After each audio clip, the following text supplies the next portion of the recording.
Our rookie minicamp is in the books, and the Denver Broncos just got the news we all have been hoping for. If you're new to this channel, my name is Ben. I break down all things Denver Broncos, and if you are a diehard Broncos fan like I am, it helps me out a lot if you would smash that like and subscribe button harder than Audric Estime hitting the A-gap all season long. Let's dive into the news that we all have been hoping for, and that news is that Bo Nix is the dude, that he is Sean Payton's plan A, not just settling on, oh, we need to get a quarterback, and I don't want to settle for Spencer Rattler or the Tulane quarterback late in the draft. We have all desperately wanted a franchise quarterback here in Denver, and according to all reports, even from biased sources who I think like to kind of hate on this team and have their journalistic kind of go at it in a negative slant because it makes them feel like legit journalists. We are seeing that Sean Payton is glowing and gushing about this guy, and he has the throws to back it up. So let's dive into some of the news.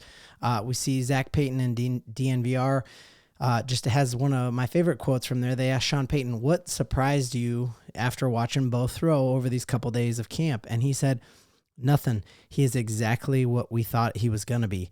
And he almost went as far as saying like he was boring, like watching a great golfer swing, which is great news. Like nothing surprising you. It's not like he put on a dog and pony show and is like looked different when he was performing for you than when he's out here wearing a helmet and throwing to real players and running your plays. That this is the guy that Sean Payton thought he was getting.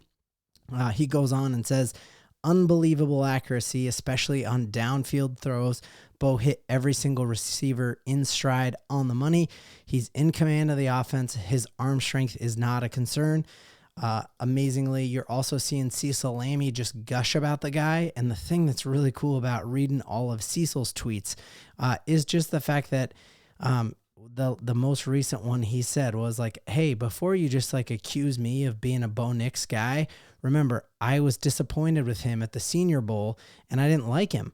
And I heard Cecil really like poo-poo this pick when it first came out. And now you're seeing that even these people who like to be down on the Broncos because they think it gives them some sort of journalistic integrity. That's one of the things that drives me nuts sometimes about Broncos media is they like to look at this with that lens of like, oh, well, we got to examine the other side too, which I get. I like getting the truth. But the fact that these people are coming out and just saying, hey guys, he looks like he's very, very comfortable in this offense, and the arm strength is not a concern whatsoever.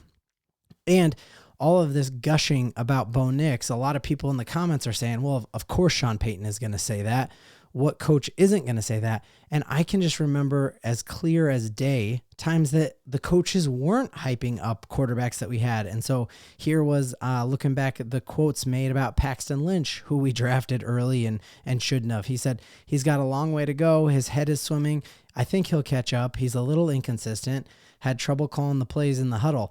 So it isn't a normal thing for coaches to hype up a player, and we've seen it just here in the Broncos media room where the coach has tried to set expectations. Sean Payton is not setting our expectation for a down year. He's not hedging, and he has us all hyped up, and he wouldn't do that if he didn't think he was going to live up to the hype. You even saw the way that he talked about Russell Wilson, and he didn't talk Russell Wilson up like this. I thought this was amazing. Look at Fangio's quote on Drew Locke. Drew Locke, I had his jersey too, and I was super pumped about Drew Locke and him just saying, nothing great one way or the other. He's learning out there, so I'll try not to make any judgments here early on. And that is just in direct opposition to how Sean Payton is talking about his franchise quarterback, Bo Nix, and saying he's making all the throws. He is studying the film. He's in the playbook constantly. And all the hype about what's in his backpack. He is a football dude. Zach Stevens from DNVR again asked him, hey, what are you going to buy now that you just were the first quarterback to sign and you're a no drama dude? He signed his rookie deal before all 5 of the quarterbacks drafted before him because he just wants to worry about getting out there and winning. And he says, just listen. Oh, no. Not yet. Do you have anything in mind?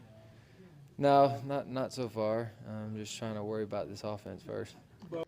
So, like, he doesn't even care about buying a car, buying a house for his family. He said, my number one concern right now is learning this offense, and that is a very, very good sign. Sean Payton hyping him up, D-Mac, Cecil, all these guys who are quick to probably have a negative spin because it gives them the feeling of being objective, and they all are gushing about him as much as I am, and I think that is fantastic news for the Denver Broncos.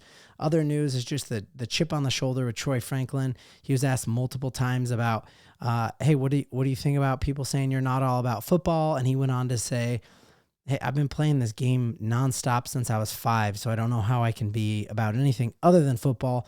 And just seeing him talk about how hard it is to play at altitude, this kind of goes to my prediction that we are going to have a really good start to the season, because the Denver Broncos historically have been incredible in the month of September at home, because altitude is real when you are not totally conditioned. And you even see Troy Franklin say this.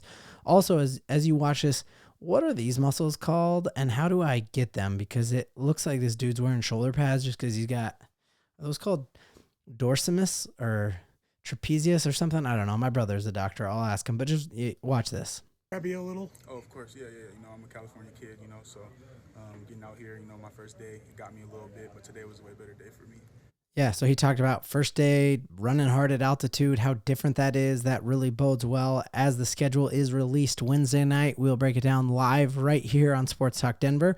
So I'd love to have you all there in the comments. But I think that really bodes well because all the teams coming in here with these limited training opportunities and camp can't do 2 and 3 a day practices in pads like they used to. And so they're just not as conditioned as they used to be. And so I think that run of just dominating in the month of September is going to truly hit this year, especially because Sean Payton's playbook is wide open now that he has Bo Nix. And you saw multiple media members allude to that fact that there are things that Sean Payton runs a very tight ship, and there are things that media members are not allowed to talk about. They aren't allowed to talk about what formations we're running in. And so you just saw Cecil Lammey say, I can't say much more than this, but the entire playbook is open for Bo Nix, and you'll see all of Sean Payton's system. And not dogging him, but Russell Wilson did not run all of Sean Payton's system, which has us all really hyped. Next thing I'm just crazy excited about is hearing this. We talked about him yesterday in the video, but I think Vele might have been the steal of this entire draft. I was curious, why we got him in the 7th round. Wouldn't he have, he may have gone undrafted and we could have gotten somebody else. But you're just seeing this 6'4" dude move like a Franklin or a much, much smaller man. And Sean Payton in his press conference talked about how he's got a really long torso. So he's got short legs, which helps him get in and out of breaks, but then has all of his height is his torso, which would be, so he'd be the kind of dude where when he's sitting, he looks massive and then he stands up and is the same size. But watch these next 2 clips here and just look at how quickly he moves and gets in and out of cuts for a guy who is 6'4" tall. It's just crazy. Right. So, obviously, and then being able to go down at 6'4" and just pick that ball up off the turf. That was not a throw. That was a throw by one of the coaches, not by one of our quarterbacks, a little behind. And maybe that was by design to just see how he could scoop balls up behind him. Great grab there. But this next one was one that had me just crazy hyped. This is Bo Nix throwing to Vele. We'll start it from the jump here. But, man, look at him just being able to – that little cut right there. And that route was just filthy in a good way. Watch it one more time. Boom. Oh, man. You don't know, is he going inside? Is he going way out? And just in and out of those breaks like butter. He's got smooth, fluid hips, and that has me crazy hyped. Last thing, I saw this on Twitter and just thought it was interesting. Just seeing the juxtaposition between a Russell Wilson, his passing academy that he had where he brought a bunch of players out and they, ran routes that didn't really exist. And this seems like it's more for the clout and the, hey, let's get our shirts off and look like ballers versus just all about the business. And that might be reading way too much into it, but I think a new era has arrived and I'm crazy excited for that.